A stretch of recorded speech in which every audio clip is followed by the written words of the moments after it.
What's going on, guys? JSGC here, and we are here for another Manchester City video. Today we're going to be doing the preview of the game between Swindon Town and Manchester City. That's right, FA Cup action, it's back. FA Cup third round, Friday the 7th of January 2022. It's Swindon Town taking on Manchester City at the county ground in front of a sellout crowd. Anyone that is going, do make sure you have a great time. This is a proper FA Cup tie. It's a shame that it's on a Friday night for the travelling fans, but with TV money and everything coming to Swindon and everything, I'm not going to complain too much about that, and I'm sure people have booked a long weekend to go and visit somewhere, somewhere we've not been for a very, very long time, to Swindon, so anyone that is going, do enjoy yourself. But before I do crack on with this video, make sure, like always, if you are enjoying the content, then do subscribe on that push towards 22,000 subscribers now, so any help towards that would be much appreciated. Also, don't forget as well, social media links there in the description below and sliding across at the bottom of the screen if you want to go and follow me on my Twitter and Instagram. Email also in the description below too if you want to hit me up for any sponsorships for any videos or any general business enquiries. Also, don't forget to leave your thoughts in the comments below, including your score and team prediction for this game. And lastly, like goal, 100 likes. Can we hit that? That would be much appreciated. Anyway, let's crack on with this video. And we're going to start off first by speaking about our oppositions. Swindon Town, this game, it's massive for them. It's massive for Manchester City as well, because the ambition's very clear. City want to win the FA Cup, and so if we are to win the FA Cup come May, then the journey starts from this game. This game is, if you're wanting to watch this in the United Kingdom, live on ITV1, so there is lots of money from a sellout crowd, and the match being broadcast on TV for Swindon Town here, and with there being no replays as well. They will want to cause a giant killing here and knock Manchester City out, so there'll be a lot of desire and a lot of willingness to win coming from Swindon for this game, and City need to make sure that they match that intensity, they match that desire, and they want it just as much, and they make this game about quality. If we do that with the team that City will put out, I'm confident that we can go and get a victory here, which will see our name go into the fourth round draw, which has to be the aim for the game. So, this does remind me a lot of our match from last season against Cheltenham Town. They scored first, they put us under pressure.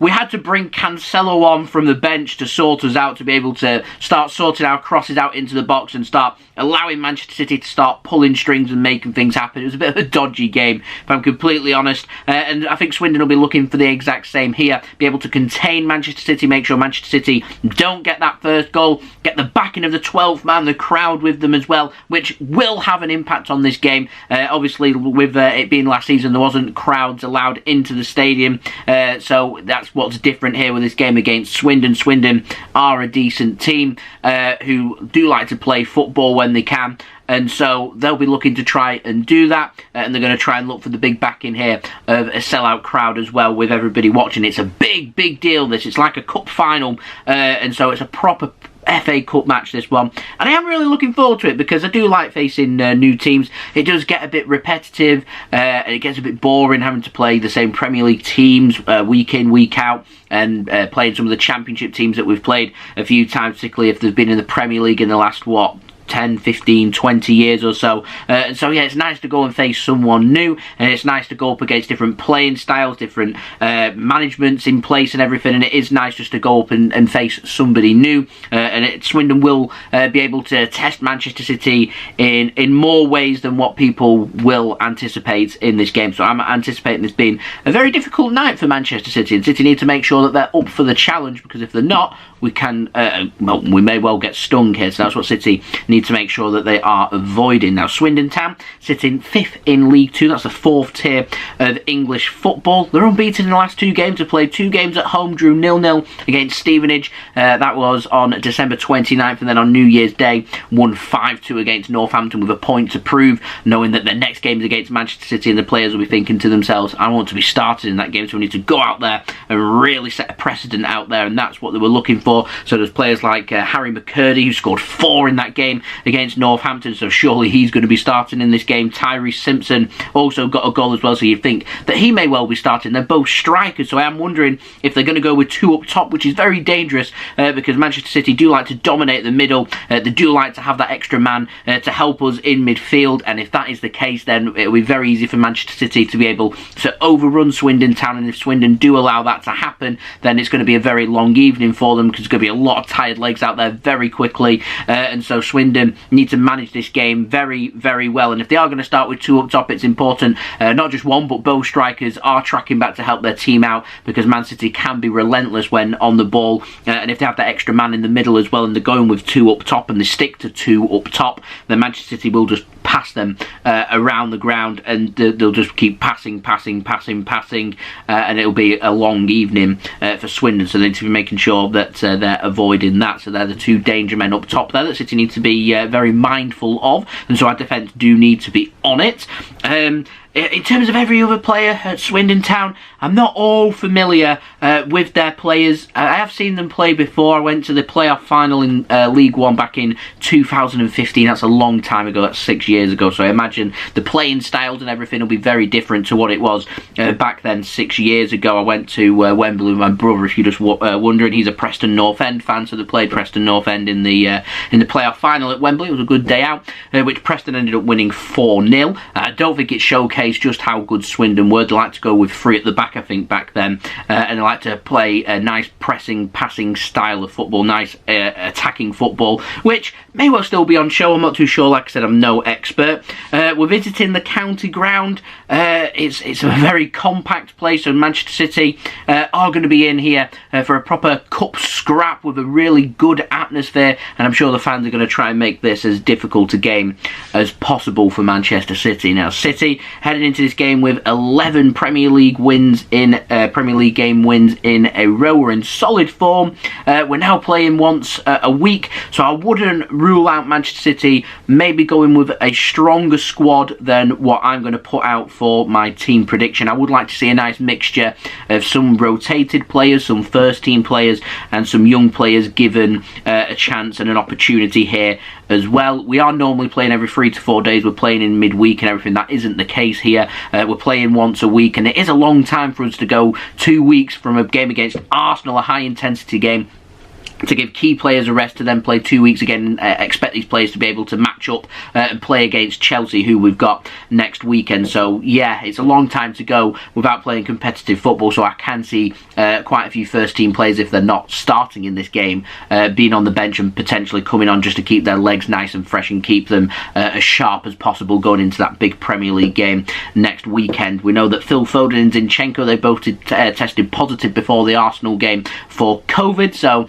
with the 7-day isolation, if they're feeling okay, they might make training perhaps right towards the end of the week, maybe, perhaps, depending on when they tested positive. I'd be very surprised, though, with the preparation that they won't have had, that they would feature in this game, but I could be wrong. And like I said, it would be nice to go out there and see 3 or 4 young players starting for Manchester City, and see a few more youngsters on the bench as well would be really nice. The other absentee for Manchester City is Riyad Mahrez. He is on international duty now with Algeria for the African Cup of Nations, so wishing him the very best of luck, and Algeria the very best of luck as well. I'll keep an eye out on how they're doing out at the African Cup of Nations. So I'm going to pop up my team prediction now for you. I'm going for Zack Steffen in goal. Kyle Walker's made a return, so I'm going for him to start at right back for Manchester City, and if Zinchenko is good to go, I'd go with him at left back. I've gone with Wilson-Esbrand. I know he's not been pictured in training. If it was me, I'd go with Wilson-Esbrand on the left hand side. I thought he did a good game against Wickham back in September in the Carabao Cup 3rd round.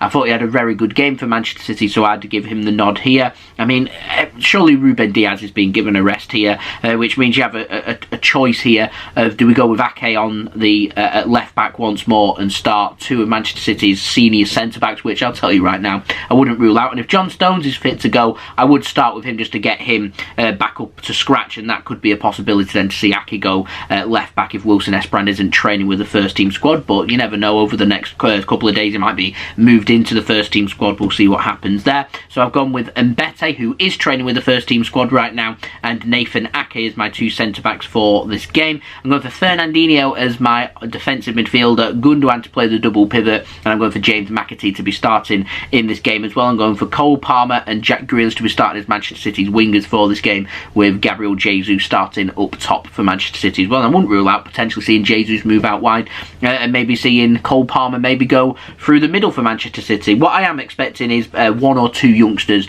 to definitely be starting this game, and you would think it'd be the two most experienced young players for Manchester City that have featured in and around the first team squad, which is Cole Palmer and James McAtee. So I am expecting to see them get some game time in this game. I mean, I wouldn't rule out it's Pep Guardiola us going with no young players and going with a very strong team for this game.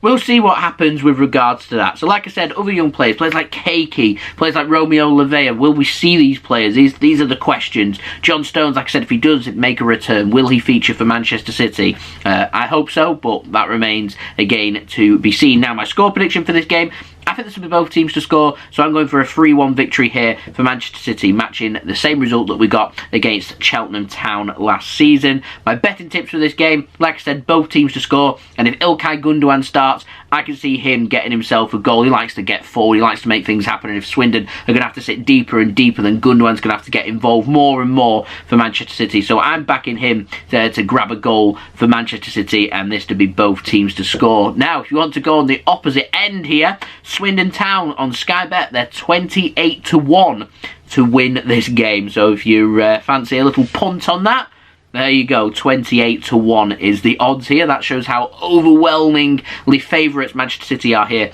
for this game. So it's Ben Garner against Pep Guardiola in the dugout for the first time ever. This is what the FA Cup is all about. Let's get to the fourth round. No replays, like I said here, so if we are level at full time, it's straight into extra time, and if the teams cannot be separated, then it is the lottery of penalties. We went out in the Carabao Cup on penalties to West Ham away, so we don't want that. I want a good, clean, professional performance here from Manchester City and get our name into the FA Cup fourth round draw. Now, if you're viewing in the UK, like I said, this game is live on Friday. It kicks off at 8 PM GMT, live on ITV1. The other games that have been broadcast are all on terrestrial television, so you don't have to pay to watch the FA Cup this season, which is fantastic news. Millwall against Crystal Palace, that kicks off at 12:45 PM GMT on Saturday, which is live on ITV1. The 5:30 kickoff GMT on Saturday, live on BBC One, is Hull City taking on Everton. Then on Sunday, you've got West Ham taking on Leeds from the London Stadium on Sunday, which is a 2:15 PM GMT kickoff time, live on ITV1. And then after that, following that, you've got Nottingham Forest taking on Arsenal on Sunday with a 5:15 PM GMT kickoff time, again live on ITV1. And then Manchester United taking on Aston Villa, which is live on Monday night. Monday Night Football, 7:55 PM GMT kickoff time, live on BBC One. I'm going to presume that the fourth round draw is on Monday, and that'll either be before or after the Manchester United game. I did try and find out, but I couldn't find any details on that. So yeah, I'm hoping though that that'll be something to note down if we do go through. We do have a job to do here though against Swindon Town, who definitely won't make life easy here for Manchester City. So anyone that is going to the game, do enjoy yourself. If not, I'll be doing a live watch along. Tune in for that. The link to that will be out within the next 24 hours or so for you to go and set your reminders for, so stay tuned for that. Don't forget, subscribe if you're new around here. Press that red button, press the bell, and put your push notifications on. Aim for 22k subscribers, so any help towards that would be much appreciated. Also, don't forget as well, social media links, they're in the description below and sliding across at the bottom of the screen if you want to go and follow me on my Twitter and Instagram. My email also in the description below too if you want to hit me up for any sponsorships for any videos or any general business enquiries. Leave a thumbs up as well if you do enjoy this video. Aiming for 100 likes. And lastly, don't forget as well to leave your thoughts in the comments below, including your score and team prediction for this game. And I'll see you all again tomorrow. It'll be a transfer update, and also we'll have the live watch along of this game between Swindon Town and Manchester City. The FA Cup, it's back, third round. You cannot beat it. Proper banana skin, this one. I'll see you all for that game. So I've been JSGC. Thank you everyone for watching. I hope everyone is safe and well. Best of luck, by the way, to Swindon Town. Just hoping City do go through. Peace Ciao for now. I know I've included it at the end of the video, but a very quick note on the route to the FA Cup third round for Swindon Town. They ended up beating Crewe Alexandra away in a decent result, 3-0, and then beat Walsall away in another decent result, 2-1, so they've had to work hard and grind to get where they are, and they've got their reward with a big clash at home against Manchester City. Bring it on.